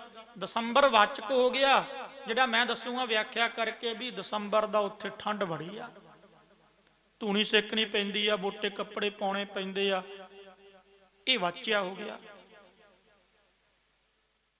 ਅੱਛਾ, ਜੋ ਦ੍ਰਿਸ਼ਟਮਾਨ ਹੈ, ਜੋ ਦਿਸ ਰਿਹਾ, ਉਹ ਵਾਚਕ ਤੇ ਵਾਚਿਆ ਵਿੱਚ ਆਉਂਦਾ ਹੈ। ਥੋੜੀ ਜਿਹੀ ਬਰੀਕੀ ਜੀ ਬੁੱਧੀ ਨਾਲ ਸੋਚ ਲਿਓ, ਤੁਸੀਂ ਦੱਸੋ ਮੈਨੂੰ ਕਿਹੜੀ ਚੀਜ਼ ਆ ਜੋ ਦ੍ਰਿਸ਼ਟਮਾਨ ਦਿਸ ਰਹੀ ਆ? ਜੋ ਵੀ ਤੁਸੀਂ ਲੈ ਆਓ, ਕੁਝ ਵੀ, ਤਾਰੇ, ਸੂਰਜ, ਸਮੁੰਦਰ, ਇਹ ਵੀ ਵਾਚਕ ਵੀ ਆ ਤੇ ਵਾਚਿਆ ਵੀ ਆ। ਤਾਰਾ ਕਹਿ ਦਿੱਤਾ ਕਿਸੇ ਨੇ, ਕਿਸੇ ਨੇ ਕਹਿ ਦਿੱਤਾ ਤਾਰਾ ਹੈ। ਇੱਕ ਬੰਦਾ ਉਹਨੂੰ ਦੀਂਦਾ ਨਹੀਂ, ਉਹ ਕੋਈ ਤਾਰਾ ਕਿੱਦਾਂ ਦਾ? ਆਪਾਂ ਉਹਨੂੰ ਕਵਾਂਗੇ ਵੀ ਤਾਰਾ ਲਾਈਟ ਵਾਂਗੂ ਲਸ਼ਕਦਾ, ਆਕਾਸ਼ ਦੇ ਉੱਪਰ ਹੈ, ਬਹੁਤ ਉੱਚਾ ਇੱਥੋਂ, ਪਰ ਉਹ ਵਾਚਿਆ ਜਾਨੀ ਅਰਥ ਦੇ ਰਾਹੀਂ ਆਪਣੇ ਮਨ ਵਿੱਚ ਸ਼ਕਲ ਬਣਾ ਲੂਗਾ। ਜਿਹੜੀ ਚੀਜ਼ ਅਸੀਂ ਨਹੀਂ ਵੇਖੀ ਉਹਦੀ ਸ਼ਕਲ ਬਣ ਜਾਂਦੀ, ਉਹ ਅਰਥ 'ਚ ਹੈ। ਵਾਚਕ ਵਾਚਿਆ ਵਿੱਚ ਹੈ, ਪਰ ਜੋ ਬ੍ਰਹਮ ਹੈ, ਪਰਮਾਤਮਾ ਹੈ, ਉਹ ਵਾਚਕ ਵਾਚਿਆ ਵਿੱਚ ਨਹੀਂ ਆਉਂਦਾ, ਕਦੇ ਨਹੀਂ ਆ ਸਕਦਾ। ਹਾਂ, ਵਾਚਕ ਤੇ ਵਾਚਿਆ ਉਹਦੇ ਵਿੱਚੋਂ ਆ ਰਹੇ ਆ। ਜੋ ਵਾਚਕ ਸ਼ਬਦ ਆ ਨਾ, ਸ਼ਬਦ ਦਾ ਹੀ ਵਾਚਿਆ ਅਰਥ ਹੁੰਦਾ। ਇਹ ਬੜੀ ਖੇਡ ਥੋੜੀ ਜਿਹੀ ਗਹਿਰੀ ਹੈ, ਇਹਦੇ ਲਈ ਸ਼ਾਸਤਰ ਪੜ੍ਹਨੇ ਪੈਂਦੇ ਆ। ਸੋ ਗੁਰੂ ਗ੍ਰੰਥ ਸਾਹਿਬ ਮਹਾਰਾਜ ਦੀ ਜਿਹੜੀ ਬਾਣੀ ਹੈ, ਇੱਕ ਓੰਕਾਰ ਤੋਂ ਲੈ ਕੇ 18, 10, 20 ਤੱਕ, ਇਹ ਵਾਚਕ ਵੀ ਆ, ਫਿਰ ਵਾਚਕ ਤੋਂ ਬਾਅਦ ਵਾਚਿਆ ਵੀ ਆ, ਵਾਚਿਆ ਤੋਂ ਬਾਅਦ ਲਕਸ਼ਯ ਵੀ ਆ। ਜੋ ਵਾਚਕ ਤੇ ਵਾਚਿਆ ਦਾ ਲਕਸ਼ਯ ਹੁੰਦਾ ਨਾ, ਉਹ ਲਕਸ਼ਯ ਜਿਹੜਾ ਉਹ ਬੁੱਧੀ 'ਚ ਨਹੀਂ ਆਉਂਦਾ। ਉਹ ਮਨ ਚ ਨਹੀਂ ਆਉਂਦਾ, ਉਹ ਚਿੱਤ ਚ ਨਹੀਂ ਆਉਂਦਾ, ਉਹ ਬੜੀ ਗਹਿਰੀ। ਇੱਕ ਓੰਕਾਰ ਮੈਂ ਕਹਿ ਦਿੱਤਾ, ਇੱਕ ਓੰਕਾਰ ਵਾਚਕ, ਓੰਕਾਰ ਸਮੂਹ ਦਾ ਪ੍ਰਕਾਸ਼ਕ। ਸਮੂਹ ਦਾ ਪ੍ਰਕਾਸ਼ਕ ਉਹਦੇ ਅਰਥ ਹੋ ਗਏ, ਪਰ ਲਕਸ਼ਯ ਵੀ ਹੈ ਕਿ ਇੱਕ ਓੰਕਾਰ। ਬੁੱਧੀ ਫੜ ਲਓ, ਬੁੱਧੀ ਨੇ ਇੱਕ ਓੰਕਾਰ ਸ਼ਬਦ ਫੜ ਲਿਆ, ਫਿਰ ਉਹਦਾ ਅਰਥ ਵੀ ਪੜ ਲਿਆ। ਮੈਂ ਕਹੂੰਗਾ ਵੀ ਇੱਕ ਓੰਕਾਰ ਤੋਂ ਹੀ ਆ ਸ੍ਰਿਸ਼ਟੀ ਸਾਰੀ ਬਣੀ ਆ। ਆ ਸਾਰੀ ਜਿਹੜੀ ਸ੍ਰਿਸ਼ਟੀ ਇੱਕ ਓੰਕਾਰ ਦਾ ਅਰਥ ਹੈ, ਇਹ ਵਾਚਯ ਹੈ। ਪਰ ਇਹ ਜਿਹੜੀ ਸਾਰੀ ਸ੍ਰਿਸ਼ਟੀ ਇੱਕ ਓੰਕਾਰ ਨੇ ਬਣਾਈ ਆ, ਉਹ ਕੌਣ ਹੈ? ਉਹ ਬੁੱਧੀ ਚ ਨਹੀਂ ਆਉਣਾ। ਇਸ ਕਰਕੇ ਇੱਕ ਓੰਕਾਰ ਤੋਂ ਲੈ ਕੇ 18 10 20 ਤੱਕ ਜਿੰਨੀ ਗੁਰਬਾਣੀ ਹੈ, ਉਹ ਵਾਚਕ ਵਾਚਿਆ ਤੋਂ ਪਰੇ ਹੋ ਕੇ ਬੁੱਧੀ ਤੋਂ ਵੀ ਪਰੇ ਹੈ। ਬਸ ਹੈ ਸ਼ਬਦ ਉਹਦੇ ਲਈ ਹੈ ਵੀ ਹੈ। ਉਹ ਅਸਤੀ ਬਾਤੀ ਪ੍ਰੇ ਇਹਨੂੰ ਕਹਿੰਦੇ ਆ। ਸੋ ਅੱਜ ਨਾ ਸੁੱਤੀ ਕੰਤ ਸਿਓ ਅੰਗ ਮੁੜੇ ਮੁੜ ਜਾਏ। ਇਹ ਹੁਣ ਵਾਚਕ ਤੇ ਵਾਚਿਆ ਨਾਲ ਸਮਝਾਉਣਾ ਪੈਣਾ। ਅੱਜ ਨਾ ਸੁੱਤੀ ਕੰਤ ਸਿਓ ਅੰਗ ਮੁੜੇ ਮੁੜ ਜਾਏ, ਇਹ ਪੂਰਾ ਵਾਚਕ ਆ। ਅੱਜ ਇਹ ਵੀ ਸ਼ਬਦ ਹੋ ਗਿਆ, ਸੁੱਤੀ ਵੀ ਸ਼ਬਦ ਹੋ ਗਿਆ, ਕੰਤ ਵੀ ਸ਼ਬਦ ਹੋ ਗਿਆ, ਠੀਕ ਹੈ ਜੀ। ਕੰਤ ਸਿਓ ਵੀ ਸ਼ਬਦ ਹੋ ਗਿਆ, ਅੰਗ ਵੀ ਸ਼ਬਦ ਹੋ ਗਿਆ, ਮੁੜੇ ਮੁੜ ਜਾਏ ਸ਼ਬਦ ਹੋ ਗਿਆ। ਪਰ ਜੇ ਕੋਈ ਮੈਨੂੰ ਆ ਕੇ ਕਵੇ ਵੀ ਇਹਦੇ ਅਰਥ ਕੀ ਆ, ਮੈਂ ਕਹੂੰਗਾ ਵੀ ਪਹਿਲੇ ਮੈਂ ਅਰਥ ਇਹ ਕਰੂੰਗਾ ਵੀ ਜੀਵ ਰੂਪੀ ਇਸਤਰੀ ਪਰਮਾਤਮਾ ਦੇ ਨਾਲ ਸੁੱਤੀ ਨਹੀਂ। ਫਿਰ ਉਹ ਕਹੂਗਾ ਮੈਨੂੰ ਚੰਗੀ ਤਰ੍ਹਾਂ ਦਲੀਲ ਨਾਲ ਸਮਝਾ, ਵਾਚਿਆ ਕੀ ਆ। ਫਿਰ ਸਮਝਾਉਣਾ ਪੈਣਾ ਵੀ ਜਿਵੇਂ ਸੁਹਾਗਣ ਇਸਤਰੀ ਆਪਣੇ ਪਤੀ ਪਰਮੇਸ਼ਵਰ ਤੋਂ ਬਿਨਾਂ ਦੁਖੀ ਹੁੰਦੀ ਆ, ਇਹੀ ਗੱਲ ਹੈ। ਇਹ ਅਰਥ ਕਰਨੇ ਪੈਣੇ, ਇਹ ਵਾਚਿਆ ਹੈ। ਹੁਣ ਵਾਚਕ ਤੇ ਵਾਚਿਆ ਸ਼ਬਦ ਵਰਤ ਕੇ ਦੁਨਿਆਵੀ ਦਲੀਲ ਦੇ ਨਾਲ ਗੁਰੂ ਗ੍ਰੰਥ ਸਾਹਿਬ ਮਹਾਰਾਜ ਦੇ ਵਿੱਚ ਇੱਕ ਥਾਂ ਤੇ ਨਹੀਂ, ਦੁਨਿਆਵੀ ਦਲੀਲਾਂ ਦੇ ਦੇ ਕੇ ਮਹਾਰਾਜ ਨੇ ਪਰ ਇਸ਼ਾਰਾ ਉਧਰ ਹੀ ਕੀਤਾ, ਲਕਸ਼ਯ ਵੱਲ ਕੀਤਾ। ਸਾਰਾ ਇਸ਼ਾਰਾ ਲਕਸ਼ਯ ਵੱਲ ਜਾ ਰਿਹਾ। ਲਕਸ਼ਯ ਦਾ ਅਰਥ ਹੁੰਦਾ ਮੰਜ਼ਲ, ਵੀ ਮੈਂ ਬ੍ਰਹਮ ਵਿੱਚ ਭੇਦ ਹੋਣਾ, ਬ੍ਰਹਮ ਵੱਲ ਹੀ ਜਾ ਰਿਹਾ। ਇੱਥੇ ਉਹੀ ਗੱਲ ਆ, ਪੋਖ ਤੁਖਾਰ ਨਾ ਵਿਆਪਾਈ ਕੰਠ ਮਿਲਿਆ ਹਰ ਨਾਹੋ। ਹੁਣ ਦੁਨਿਆਵੀ ਤੌਰ ਤੇ ਗੱਲ ਕਹਿੰਦੇ। ਪਹਿਲੀ ਮੈਂ ਇਹ ਤੁਹਾਨੂੰ ਅਰਥ ਸਮਝਾਉਣਾ। ਪਹਿਲੇ ਅਰਥ ਕੀ ਹੈ ਜੀ?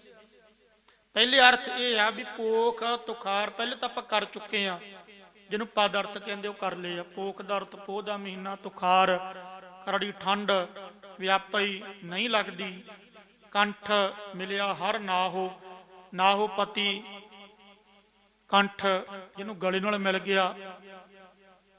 ਹੁਣ ਦੂਜਾ ਮੈਂ ਅਰਥ ਕਰਦਾ ਇਹਦਾ, ਉਹ ਇਹ ਆ ਵੀ ਪੋਹ ਦੇ ਮਹੀਨੇ ਦੇ ਵਿੱਚ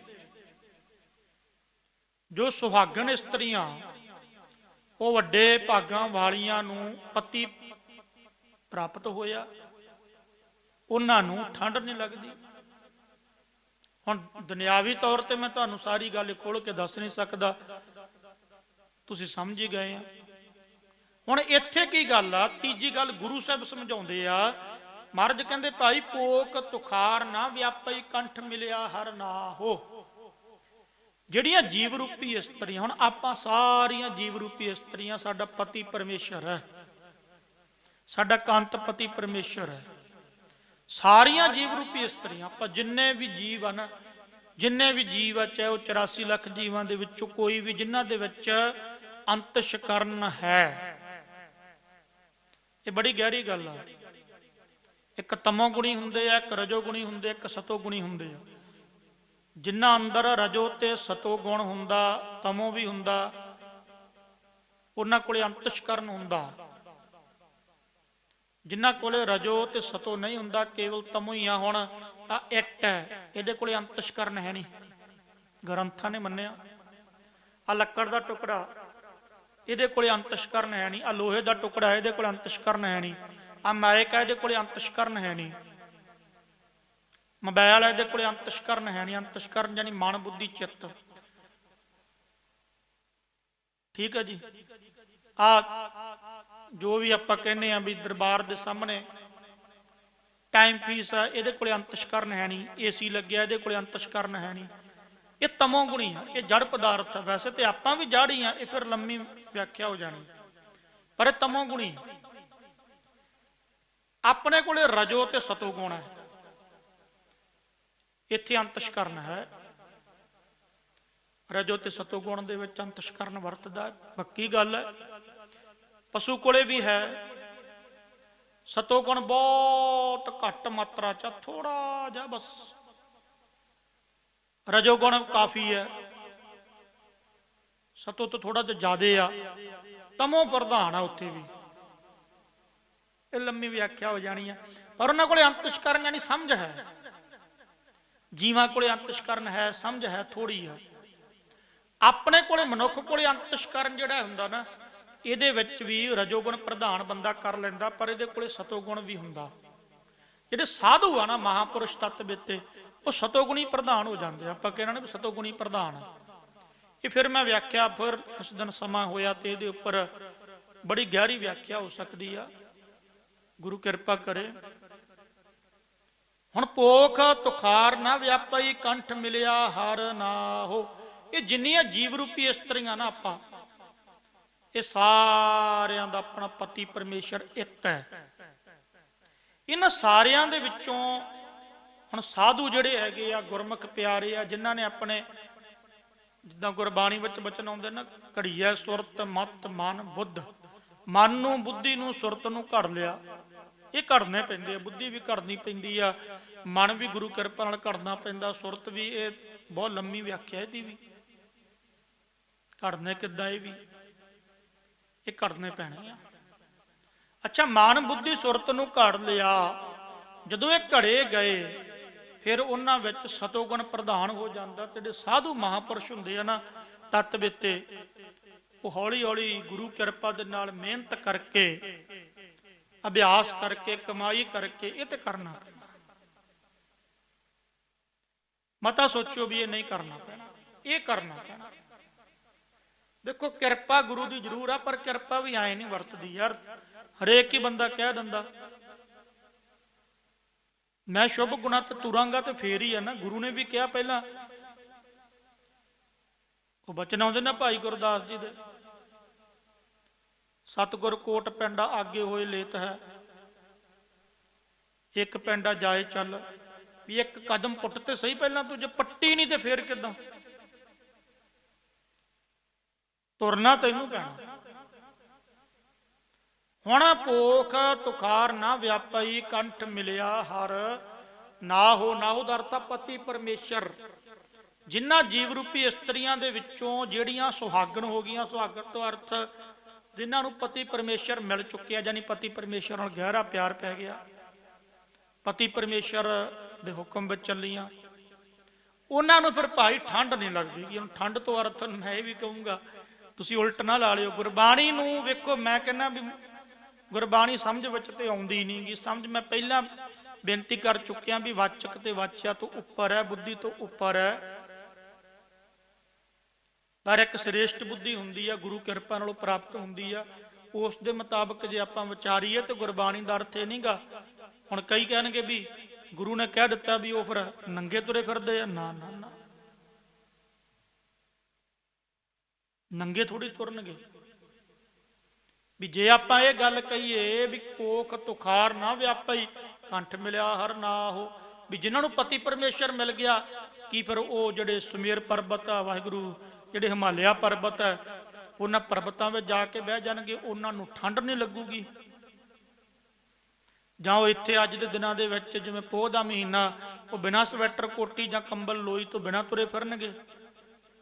ਬੜੇ ਸਾਧੂ ਇੱਥੇ ਮਿਲਦੇ ਆ, ਮਹਾਪੁਰਸ਼ ਤੱਤ ਬਿੱਤੇ, ਠੰਡ ਦੇ ਦਿਨ ਆਉਂਦੇ ਆ, ਉਹਨਾਂ ਨੇ ਕੋਟੀਆਂ ਵੀ ਪਾਈਆਂ, ਸਵੈਟਰਾਂ ਵੀ ਪਾਈਆਂ। ਆਪਾਂ ਦੇਖਿਆ ਵੀ ਸੰਤ ਬਾਬਾ ਗੁਰਬਚਨ ਸਿੰਘ ਮਹਾਪੁਰਖ, ਉਹਨਾਂ ਦੇ ਨਾਲ ਮਹਾਪੁਰਸ਼ ਰਾੜੇ ਵਾਲੇ ਸੰਤ, ਹੋਰ ਮਹਾਪੁਰਸ਼ ਖੜੋਤੇ ਆ।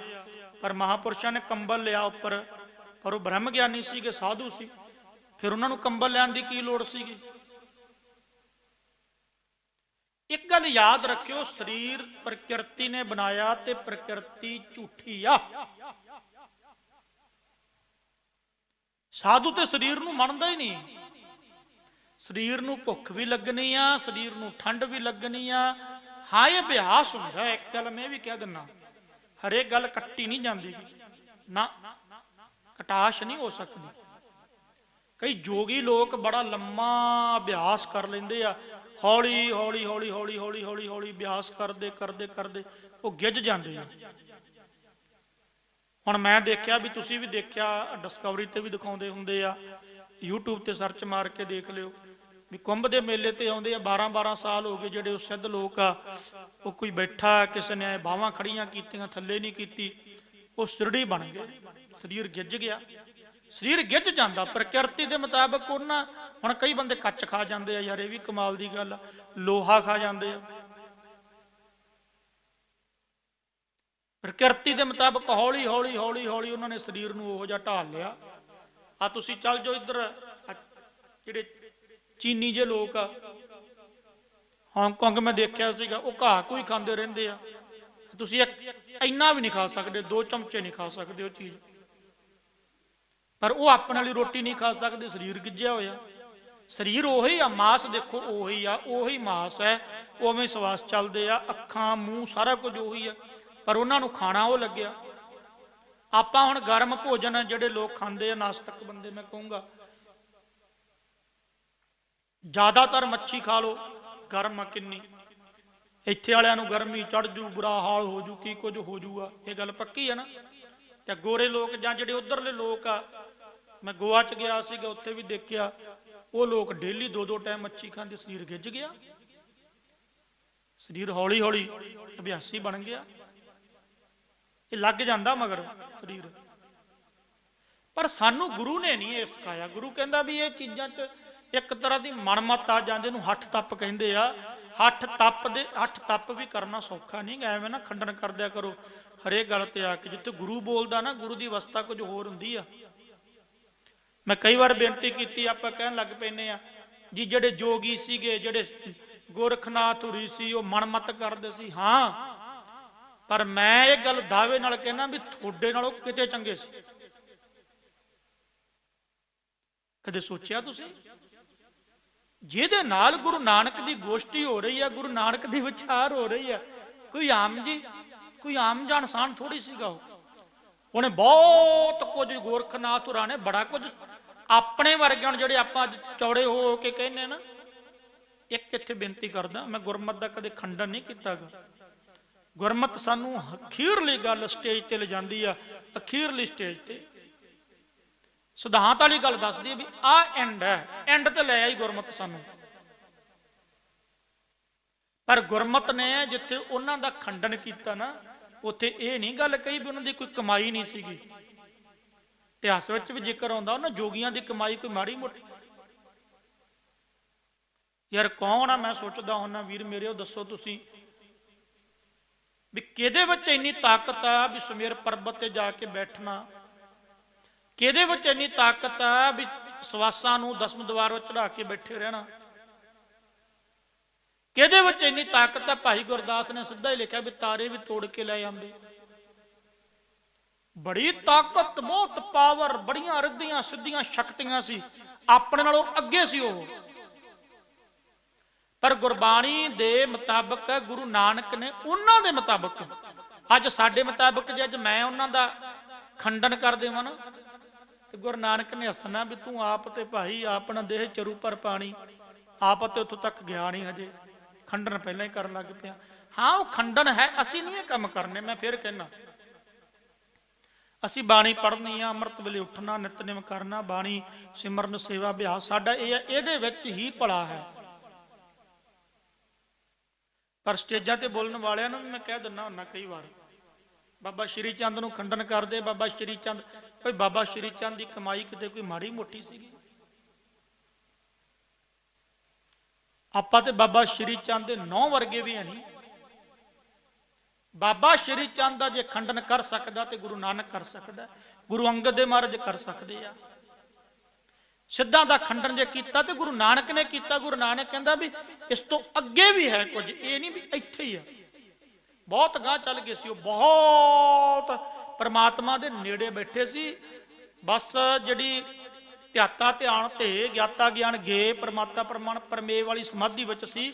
ਇੱਕ ਨਿਰਵਕਲਪ ਸਮਾਧੀ ਹੁੰਦੀ ਜਿੱਥੇ ਤ੍ਰੈਕੁਟੀ ਟੁੱਟ ਜਾਂਦੀ ਆ, ਤ੍ਰੈਕੁਟੀ ਕਲੀ ਟੁੱਟਣ ਵਾਲੀ ਰਹਿ ਗਈ ਸੀ ਉਹਨਾਂ ਦੀ। ਬਹੁਤ ਨੇੜੇ ਸੀਗੇ ਉਹ। ਕਿਤੇ ਸੋਚੀਏ ਵੀ ਉਹ ਦੀਵਾ ਬੱਤੀ ਸਭ ਕੁਝ ਤਿਆਰ ਸੀਗਾ, ਬਸ ਜਾ ਕੇ ਗੁਰੂ ਨਾਨਕ ਪਾਤਸ਼ਾਹ ਨੇ ਥੋੜੀ ਜੀ ਸੀਖ ਲਾਈ ਆ, ਬਲ ਗਈ। ਪਤਾ ਲੱਗ ਗਿਆ ਉਹਨਾਂ ਨੂੰ। ਅਸੀਂ ਤੇ ਬਹੁਤ ਥਲੜੀ ਸਟੇਜ ਤੇ ਫਿਰਦੇ ਆ ਜੀ। ਉਹਦੇ ਮੁਤਾਬਕ ਗੁਰੂ ਨਾਨਕ ਨੇ ਉੱਥੇ ਉਹਨਾਂ ਦਾ ਖੰਡਨ ਕੀਤਾ ਵੀ ਤੁਸੀਂ ਗਾਂਹ ਚੱਲੋ। ਅੱਜ ਅਸੀਂ ਲੈ ਲੈਨੇ ਉਹਨਾਂ ਗੱਲਾਂ ਨੂੰ।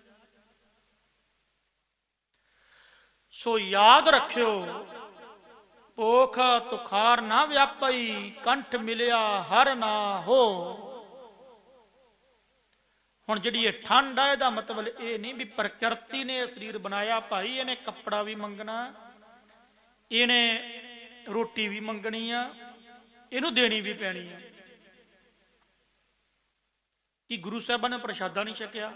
ਕਿ ਗੁਰੂ ਸਾਹਿਬਾਂ ਨੇ ਸਿਆਲ ਦੇ ਦਿਨਾਂ ਦੇ ਵਿੱਚ ਇਤਿਹਾਸ ਵਿੱਚ ਆਉਂਦਾ ਮੋਟੇ ਮੋਟੇ ਕੱਪੜੇ ਸੰਗਤਾਂ ਲੈ ਕੇ ਆਉਂਦੀਆਂ ਸੀ, ਕਿ ਗੁਰੂ ਸਾਹਿਬ ਨਹੀਂ ਪਾਉਂਦੇ ਰਹੇ? ਫਿਰ ਇਹਦਾ ਅਰਥ ਕੀ ਆ? ਹੁਣ ਇਹਦਾ ਅਰਥ ਤੀਜਾ ਇਹ ਆ ਵੀ ਭੋਖ ਤੁਖਾਰ ਨਾ ਵਿਆਪਈ, ਕੰਠ ਮਿਲਿਆ ਹਰ ਨਾਹੂ। ਜਿਨ੍ਹਾਂ ਨੂੰ ਪਤੀ ਪਰਮੇਸ਼ਰ ਮਿਲ ਗਿਆ ਉਹਨਾਂ ਨੂੰ ਵਿਸ਼ੇ ਵਿਕਾਰਾਂ ਰੂਪੀ ਠੰਡ ਫਿਰ ਨੇੜੇ ਨਹੀਂ ਆਉਂਦੀ। ਜਿਵੇਂ ਠੰਡ ਮੈਨੂੰ ਦੁਖੀ ਕਰਦੀ ਹੈ ਨਾ, ਉਵੇਂ ਵਿਸ਼ੇ ਵਿਕਾਰ ਵੀ ਸਾਨੂੰ ਦੁਖੀ ਕਰਦੇ ਆ। ਵਿਕਾਰਾਂ ਰੂਪੀ ਜਿਹੜੀ ਠੰਡ ਹੈ ਉਹ ਉਸ ਸਾਧੂ, ਉਸ ਮਹਾਪੁਰਸ਼, ਉਸ ਬ੍ਰਹਮ ਗਿਆਨੀ ਤਤ ਬੇਤੇ ਦੇ ਕਦੇ ਨੇੜੇ ਨਹੀਂ ਆ ਸਕਦੀ। ਕਿੰਨਾਂ ਦੇ? ਜਿਹੜੇ ਬੰਦਗੀ ਵਾਲੇ ਆ, ਜਿਨ੍ਹਾਂ ਨੂੰ ਪਤੀ ਪਰਮੇਸ਼ਰ ਮਿਲ ਗਿਆ। ਮਨ ਬੇਦਿਆ ਚਰਨਾਰ ਬਿੰਦ, ਦਰਸ਼ਨ ਲੱਗੜਾ ਸਾਹੋ। ਮਨ ਬੇਦਿਆ, ਜਿਹੜਾ ਮਨ ਨਾ, ਬੇਦਿਆ ਦਾ ਅਰਥ ਹੈ ਵਿੰਨਿਆ ਜਾਂਦਾ। ਜਿਵੇਂ ਆਪਾਂ ਕਹਿ ਦਿੰਦੇ ਨਾ ਵੀ ਐਨ ਇੱਕ ਮਿੱਕ ਹੋ ਗਿਆ। ਆਪਣੇ ਅੰਦਰ ਵੀ ਕੋਈ ਚੀਜ਼ ਜਿਹੜੀ ਆਪਾਂ ਕਹਿੰਦੇ ਵੀ ਵਾਹ ਜੀ ਵਾਹ, ਮੇਰੇ ਹਿਰਦੇ 'ਚ ਇਹ ਚੀਜ਼ ਵਿੰਨੀ ਗਈ। ਜਿਵੇਂ ਕੱਪੜੇ ਦੇ ਵਿੱਚ ਜਿਹੜਾ ਧਾਗਾ ਉਹ ਬਿਲਕੁਲ ਵਿੰਨਿਆ ਹੋਇਆ, ਸਿਉਂਤਾ ਪਿਆ। ਇੱਕ ਕੱਪੜਾ ਹੈ ਤੇ ਧਾਗੇ ਦਾ ਬੁਣਿਆ ਹੋਇਆ, ਜਿਹਨਾਂ ਇੱਕ ਇੱਕ ਧਾਗਾ ਉਹਦੇ ਵਿੱਚ, ਪਰ ਧਾਗਾ ਮਹਿਸੂਸ ਨਹੀਂ ਹੁੰਦਾ, ਕੱਪੜਾ ਮਹਿਸੂਸ ਹੋ ਰਿਹਾ। ਧਾਗਾ ਨਹੀਂ ਮਹਿਸੂਸ ਹੁੰਦਾ ਆਪਾਂ ਨੂੰ, ਪਰ ਹੈ ਧਾਗੇ ਕਰਕੇ ਕੱਪੜਾ, ਨਾ ਕਿ ਕੱਪੜੇ ਕਰਕੇ ਧਾਗਾ। ਧਾਗੇ ਕਰਕੇ ਕੱਪੜਾ ਵਿੰਨਿਆ ਪਿਆ, ਪਰ ਮਹਿਸੂਸ ਨਹੀਂ ਹੁੰਦਾ। ਇਸੇ ਤਰ੍ਹਾਂ ਸੰਸਾਰ ਰੂਪੀ ਕੱਪੜਾ, ਜੋ ਆਤਮਾ ਜਿਹੜੀ ਸੂਤਰ ਹੈ ਨਾ, ਸੂਤਰ, ਇਹਨੂੰ ਸੂਤਰ ਬੋਲਦੇ ਆ, ਧਾਗੇ ਰੂਪੀ ਜਿਹੜੀ ਆਤਮਾ, ਉਹਦੇ ਕਰਕੇ ਸੰਸਾਰ ਰੂਪੀ ਕੱਪੜਾ। ਪਰ ਸਾਨੂੰ ਸੰਸਾਰ ਰੂਪੀ ਕੱਪੜਾ ਦਿਸ ਰਿਹਾ, ਆਤਮਾ ਦਿਸਦੀ ਨਹੀਂ। ਆਤਮਾ ਦੇਖੋ, ਦੇਖੀ ਜਿਨ੍ਹਾਂ ਨੇ, ਭਗਤ ਕਬੀਰ ਵਰਗਿਆਂ ਨੇ, ਭਗਤ ਰਵਿਦਾਸ ਨਾਮਦੇਵ ਵਰਗਿਆਂ ਨੇ, ਉਹਨਾਂ ਨੇ ਦੇਖ ਲਈ। ਮਨ ਵਿੰਨਿਆ, ਵਿੰਨਿਆ ਗਿਆ। ਚਰਨਾਰ ਬਿੰਦ, ਚਰਨਾਰ ਬਿੰਦ ਕਹਿੰਦੇ ਆ ਵੀ ਜਿਹੜੇ ਗੁਰੂ ਸਾਹਿਬ ਦੇ ਬਿੰਦ ਕਹਿੰਦੇ ਕਮਲ ਦੇ ਫੁੱਲ ਨੂੰ, ਚਰਨਾਰ ਕਹਿੰਦੇ ਆ ਵੀ ਚਰਨਾਂ ਨੂੰ। ਜਿਹੜੇ ਮਹਾਰਾਜ ਦੇ ਕਮਲ ਸਰੀਕੇ ਚਰਨ ਆ ਨਾ, ਉਹਨਾਂ ਦੇ ਵਿੱਚ ਮਨ ਵਿੰਨਿਆ ਗਿਆ। ਕਿੰਨਾਂ ਦਾ? ਗੁਰੂ ਕੇ ਸਿੱਖਾਂ ਦਾ। ਦਰਸ਼ਨ ਲੱਗੜਾ ਸਾਹੋ। ਸਾਹੋ ਪਤੀ ਪਰਮੇਸ਼ਰੀ। ਸਾਹੋ ਜਿਵੇਂ ਆਪਾਂ ਕਹਿੰਦੇ ਆ ਵੀ ਮੇਰੇ ਲਈ ਪਾਤਸ਼ਾਹ, ਉਹ ਜਿਹੜੀਆਂ ਜੀਵ ਰੂਪੀ ਇਸਤਰੀਆਂ, ਉਹਨਾਂ ਦੇ ਲਈ ਪਾਤਸ਼ਾਹ ਪਤੀ ਪਰਮੇਸ਼ਰ ਹੈ। ਉਹਨਾਂ ਦੇ ਲਈ ਬਾਦਸ਼ਾਹ ਗੁਰੂ ਨਾਨਕ ਹੈ। ਉਹਨਾਂ ਦੇ ਲਈ ਜੋ ਸ਼ਾਹੋ ਹੈ ਉਹ ਗੁਰੂ ਨਾਨਕ ਹੈ। ਦਰਸ਼ਨ ਲੱਗੜਾ ਸਾਹੋ, ਲੱਗੜਾ ਲੱਗੇ। ਜਦੋਂ ਦਰਸ਼ਨ ਕਰ ਲਏ ਪਤੀ ਪਰਮੇਸ਼ਰ ਦੇ, ਗੁਰੂ ਨਾਨਕ ਦੇ, ਅਕਾਲ ਸਰੂਪ ਦੇ, ਅਕਾਲ ਦੇ ਵਿੱਚ ਅਭੇਦ ਹੋ ਗਿਆ, ਬ੍ਰਹਮ ਵਿੱਚ ਅਭੇਦ ਹੋ ਗਿਆ, ਅੰਤਸ਼ਕਰਨ ਟੁੱਟ ਗਿਆ, ਕੂੜ ਦੀ ਕੰਧ ਜਿਹੜੀ ਪਾਲ ਆ ਟੁੱਟ ਗਈ। ਉਸ ਵੇਲੇ ਮਨ ਵਿੰਨਿਆ ਗਿਆ। ਜਦੋਂ ਮਨ ਵਿੰਨਿਆ ਗਿਆ ਤੇ ਫਿਰ ਆਨੰਦ ਆ ਗਿਆ। ਬਸ ਮਨ ਦੀ ਗੱਲ ਹੈ। ਮਨ ਤੋਂ ਜੋਤ ਸਰੂਪ ਹੈ, ਆਪਣਾ ਮੂਲ ਪਛਾਣ। ਓਟ ਗੋਵਿੰਦ ਗੋਪਾਲ ਰਾਏ, ਸੇਵਾ ਸੁਆਮੀ ਲਾਹੁ। ਉਹ ਜਿਹੜੇ ਸਾਧੂ ਸਨ, ਜੀਵ ਰੂਪੀ ਇਸਤਰੀਆਂ ਦੇ ਵਿੱਚੋਂ ਜਿਹੜੀਆਂ ਸੁਹਾਗਣ ਹੋ ਗਈਆਂ, ਸਾਰੀਆਂ ਨਹੀਂ, ਆਪਾਂ ਸਾਰੀਆਂ ਹੈ ਪਰ ਆਪਾਂ ਦੁਹਾਗਣ ਆ। ਆਪਾਂ ਨੂੰ ਕਿੱਥੇ ਪਤੀ ਪਰਮੇਸ਼ਰ ਮਿਲਿਆ ਜੇ? ਜਿੰਨਾ ਚਿਰ ਪਤੀ ਪਰਮੇਸ਼ਰ ਨਹੀਂ ਮਿਲਦਾ ਉਹਨਾਂ ਚਿਰ ਦੁਹਾਗਣ, ਜਦੋਂ ਮਿਲ ਗਿਆ ਸੁਹਾਗਣ। ਪਰ ਹਜੇ ਦੁਹਾਗਣਾ ਇਹ ਵਿਰਲੇ, ਜਗ ਮੇ ਹੁਤਮ ਕਾਢੀ ਹੈ ਵਿਰਲੇ, ਵਿਰਲੇ ਆ ਮਹਾਪੁਰਸ਼ ਤਤ ਬੇਤੇ ਸਾਧੂ ਬਾਬਾ ਆਨੰਦ ਸਿੰਘ ਵਰਗੇ। ਆਹਾ ਕਿੰਨੀ ਬੰਦਗੀ ਸੀ। ਬਾਬਾ ਈਸ਼ਰ ਸਿੰਘ ਵਰਗੇ, ਬਾਬਾ ਗੁਰਬਚਨ ਵਿਰਲੇ ਸਾਧੂ, ਕਾਰ ਸੇਵਾ ਵਾਲੇ ਮਹਾਪੁਰਸ਼। ਭਾਈ ਬੜੀ ਬੰਦਗੀ ਇਹਨਾਂ ਦੀ। सो जड़े साधु है ओट गोविंद गोपाल राय उड़द मुँह खुला ओट ओट कहते आसरा। पहले पुराने समय ਦੇ ਵਿੱਚ ਨਾ मैं सुनिया साडे बजुर्ग भी कह दिंदे सी साडियां दादियां साडे दादे गुरु नानक दी ओट आ भाई गुरु नानक दी ओट रख। ओट शब्द बा कमाल है। ओट शब्द का अर्थ है आसरा। आसरा जिहड़ा शब्द है इहनूं संस्कृत विच कहंदे आ अधिष्ठान। सब दा आधार सब दा आसरा सब दा आधार सब दा अधिष्ठान वो एक परमात्मा। सब दी ओट आसरा सब नूं उस दा ही आसरा है। ओट गोविंद गोपाल राय राय राजन स्वरूप गोपाल गो पृथ्वी की पाल पालना करने वाला गो गऊ की पाल पालना करने वाला गो गरीब की पालना करने वाला गो इंद्रियां की पालना करने वाला सब की पालना करने वाला कह लवो। गो जो ये गोला आकार ब्रह्मांड है उसकी पालना करने वाला राय राजन स्वरूप सेवा स्वामी लाहो। वो जीव रूपी इस्त्रियां फिर बेनती कर दियां हे पति परमेश्वर तुसी साडे स्वामी जे तुसी साडे नाथ जे तुसी साडे पति जे परमेश्वर जी कृपा करो मैनू अपने चरणों की सेवा बख्शो। जिवें गुरु अमरदास महाराज जी ने गुरु अंगद देव महाराज के चरणों की सेवा की महाराज कृपा करो बस सेवा बख्शो। गुरु रामदास महाराज ने बेनती की धन गुरु अमरदास महाराज सेवा स्वामी लाहो। गुरु अर्जन देव महाराज ने गुरु रामदास महाराज के चरणों च बेनती की धन गुरु रामदास महाराज सेवा स्वामी लाहो। भाई मंझ वर्गिया ने भाई लद्दे वर्गिया ने किन्ने गुरु के सिख भाई बहलो वर्ग पता ही किन्नी उन्होंने एक ही बेनती की सेवा स्वामी लाहो। हे स्वामी कृपा करो अपने चरणों की सेवा विच लाहो ला लवो। लाहो का अर्थ लाहा भी हुंदा जेड़े उहदे चरणों की सेवा विच लग गए उन्होंने लाहो लाहा मिल गया। उन्होंने कुछ खट लिया विखिया पोहे ना सकाई मिल साधु गुण गाहो। महाराज कहन लगे भाई उन्हां जीव रूपी इस्त्रियां नूं विखिया पोहे ना सकई। विखिया का अर्थ हुंदा वकार काम क्रोध लोभ मोह हंकार झूठ निंदे आलस ईर्खा वैर वरोता ये वकार ही है। विखिया जो ये जहर आ संसार विखिया प्रपंच विखिया अंतशकरण विखिया मन बुद्धि चित्त विखिया जड़ियां होर विचारां ये पोहे ना सकई उन्हां दे नेड़े भी नहीं आके लगदियां।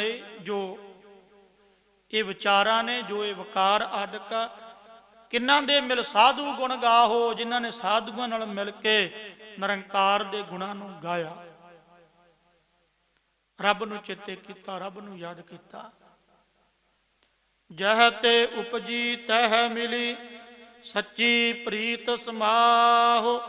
जह ते उपजी तह मिली पहला तो इसका अर्थ यह आ जह ते उपजी जिहड़ी सृष्टि है ना भाई जिथों पैदा हुई है उहदे विच ही समा जाना है। पता नहीं किन्ने क वारी यह पैदा हुई है तो किन्ने क वारी यह समाई है तो किन्ने क वारी पैदा होनी है तो किन्ने क वारी इहने उहदे विच समाउणा। ये तो केवल निरंकार जानदा बंदा नहीं जानता कदों हुई है। यह अनादि है। अनादि का अर्थ हुंदा भी इहदा किसी नूं पता ही नहीं भी कदों ये सृष्टि पैदा हुई है। जह ते उपजी तह मिली जिथों ये पैदा हुई है उत्थे जाके इन्हें मिल जाना। मिलती भी है डेली मिलती आपां नूं पता ही है। दूसरा अर्थ जह ते उपजी तह मिली जिहड़ी साडी बिरती है जिथों पैदा हुंदी है उहदे विच समा जांदी है। ये किवें भाई कारण शरीर दे विचों बिरती उठदी आ चिदाभास कारण शरीर कारण दे विचों उठ के सूक्ष्म दे राही ये फिर लम्मी विचार हो जानी है। सूक्ष्म तो स्थूल विच आके जागृत रूप विच आके सब कुछ देखदी है। जदों असीं सौंने आ उदों जागृत नूं छड्ड जांदी है सूक्ष्म चल पैंदी है सुपनियां च ते यार बाहली गहरी नींद चल जाने आ उत्थे बिरती तां नहीं रहिंदीगी। पर बुद्धि दा जिहड़ा हुंदा थोड़ा जा ਉੱਥੇ ਹੋਣਾ ਮੰਨਿਆ, ਪ੍ਰਕਾਸ਼ ਨਹੀਂ ਝੱਲਿਆ ਜਾਂਦਾ। ਸੋ ਉਹਦੇ ਵਿੱਚ ਫਿਰ ਸਮਾ ਗਈ, ਬਿਰਤੀ ਲੈ ਹੋ ਗਈ। ਇਹ ਬਿਰਤੀ ਦਾ ਵੀ ਜਿਹੜਾ ਆਵਾਗਮਨ ਦਾ ਚੱਕਰ ਹੀ ਆ। ਜਹ ਤੇ ਉਪਜੀ ਤਹ ਮਿਲੀ, ਸੱਚੀ ਪ੍ਰੀਤ ਸਮਾਹੋ। ਦੂਸਰਾ ਸੱਚੀ ਪ੍ਰੀਤ ਸਮਾਹੋ, ਜਿਨ੍ਹਾਂ ਨੇ ਨਿਰੰਕਾਰ ਦੇ ਨਾਲ ਸੱਚੀ ਪ੍ਰੀਤੀ ਲਾ ਲਈ। ਸਮਾਹੋ ਜਿਹੜੇ ਸੱਚੀ ਪ੍ਰੀਤੀ ਵਿੱਚ ਸਮਾ ਗਏ, ਜਿਨ੍ਹਾਂ ਦੀ ਬ੍ਰਹਮਾਕਾਰ ਬਿਰਤੀ ਬਣ ਗਈ, ਉਹਨਾਂ ਨੂੰ ਪਤਾ ਲੱਗ ਗਿਆ ਵੀ ਜਹ ਤੇ ਉਪਜੀ ਤਹ ਮਿਲੀ। ਬਹੁਤ ਜਨਮ ਵਿਛੜੇ ਥੇ ਮਾਧੋ ਇਹ ਜਨਮ ਤੁਮਾਰੇ ਲੇਖੇ। ਉਹਨਾਂ ਨੂੰ ਪਤਾ ਲੱਗ ਗਿਆ ਵੀ ਹੁਣ ਜਿਹੜੀ ਇਹ ਬਿਰਤੀ ਜਿੱਥੋਂ ਪੈਦਾ ਹੋਈ ਸੀ ਉੱਥੇ ਹੀ, ਕਿਉਂਕਿ ਜਿਹੜੀ ਬਿਰਤੀ ਆ ਨਾ, ਮਨ ਬੁੱਧੀ ਚਿੱਤ, ਇਹ ਇੱਕ ਬਿਰਤੀ ਆ, ਇਹ ਸੁਰਤ ਨੂੰ ਘੜਨਾ, ਇਸੇ ਬਿਰਤੀ ਨੂੰ ਉਹਦੇ ਵਿੱਚ ਸਮਾਉਣਾ, ਨਿਰੰਕਾਰ ਰੂਪ ਹੋਣਾ, ਉਹਦੇ ਵਿੱਚ ਸਮਾ ਲਏ ਗੁਰੂ ਕੇ ਸਿੱਖਾਂ ਨੇ।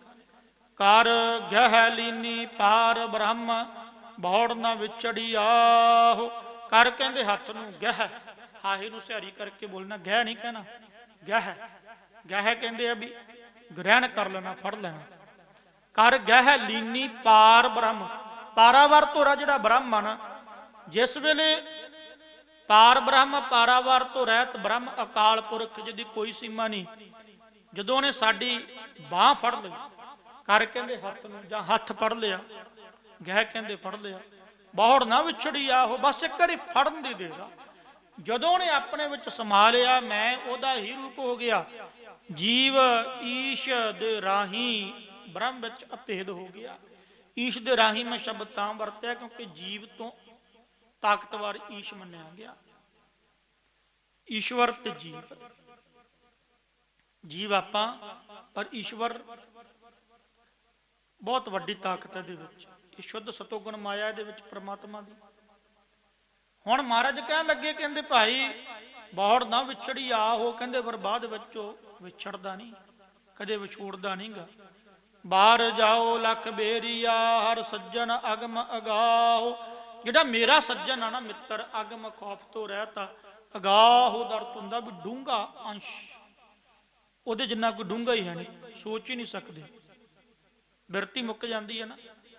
ਬਾਹਰ ਜਾਓ ਲੱਖ ਬੇਰੀਆ, ਐਸੇ ਮੈਂ ਗੁਰੂ ਤੋਂ ਲੱਖ ਵਾਰੀ, ਬੇਰੀਆ ਕਹਿੰਦੇ ਲੱਖ ਵਾਰੀ। ਬਾਹਰ ਜਾਓ, ਬਾਹਰ ਨੇ ਤੇ ਬਲਿਹਾਰ ਤੇ ਕੁਰਬਾਨ ਜਾਵਾਂ। ਸਰਮ ਪਈ ਨਾਰਾਇਣ ਨਾਨਕ ਦਰ ਪਈਆ ਹੋ। 99 ਕਰਕੇ 99 ਦਾ ਅਰਥ ਹੁੰਦਾ, ਜਿਵੇਂ ਆਪਾਂ ਕਹਿ ਦਿੰਦੇ ਵੀ 99 ਦਾ ਅਰਥ ਉਲਟ ਵੀ ਹੁੰਦਾ। 99 ਦਾ ਅਰਥ ਇਹ ਵੀ ਹੁੰਦਾ ਵੀ ਪਹਿਲੀ ਪੰਕਤੀ ਦੇ ਬਾਅਦ ਵਿੱਚ ਅਰਥ ਤੇ ਬਾਅਦ ਵਾਲੀ ਦੇ ਪਹਿਲਾਂ, ਇਹਨੂੰ 99 ਕਹਿੰਦੇ ਨੇ। ਨਾਨਕ ਦਰ ਪਈਆ ਹੋ, ਜਿਹੜੀਆਂ ਜੀਵ ਰੂਪੀ ਇਸਤਰੀਆਂ ਪਤੀ ਰੂਪੀ ਪਰਮੇਸ਼ਰ ਦੇ ਦਰ ਦਰਵਾਜ਼ੇ ਤੇ ਜਾ ਖੜੀਆਂ, ਬੇਨਤੀਆਂ ਕੀਤੀਆਂ। ਸਰਮ ਪਈ ਨਾਰਾਇਣ, ਨਾਰਾਇਣ ਪ੍ਰਮਾਤਮਾ ਨੇ ਸਰਮ ਪਈ, ਉਹਨਾਂ ਦੀ ਇੱਜ਼ਤ ਪੱਤ ਅਬਰੋ ਰੱਖ ਲਈ। ਇਹ ਪਹਿਲਾ ਅਰਥ। ਸਰਮ ਪਈ ਨਾਰਾਇਣ, ਸਰਮ ਪਈ, ਜਿਸ ਵੇਲੇ ਜੀਵ ਰੂਪੀ ਇਸਤਰੀਆਂ ਨਾਰਾਇਣ ਨੇ, ਜਿਹੜਾ ਨਿਰੰਕਾਰ ਹੈ, ਨਾਨਕ ਦਰ ਪਈ ਆਹੋ, ਉਹਦੀ ਸ਼ਰਨ ਵਿੱਚ ਜਾਵੜੀਆਂ, ਫਿਰ ਸ਼ਰਮ ਪਈ, ਬੁਰੇ ਕਰਮਾਂ ਵੱਲੋਂ ਸ਼ਰਮ ਪੈ ਗਈ ਵੀ ਅਸੀਂ ਹੁਣ ਬੁਰੇ ਕਰਮ ਨਹੀਂ ਕਰਨੇ, ਮਾੜੇ ਕਰਮ ਨਹੀਂ ਕਰਨੇ, ਮਾੜੇ ਕਰਮਾਂ ਵੱਲੋਂ ਸ਼ਰਮ ਆ ਗਈ। ਭੋਖ ਸੁਹੰਦਾ ਸਰਬ ਸੁਖ, ਜਿਸ ਬਖਸ਼ੇ ਵੇ ਪਰਵਾਹ। ਭੋਖ ਪੋਹ ਦਾ ਮਹੀਨਾ ਭਾਈ ਸੁਹੰਦਾ, ਸੋਹਣਾ ਲੱਗਦਾ ਕਿਹਨਾਂ ਲਈ? ਸਰਬ ਸੁਖ, ਸਾਰੇ ਸੁਖ ਕਿਹਨਾਂ ਨੂੰ ਪ੍ਰਾਪਤ ਹੁੰਦੇ ਆ?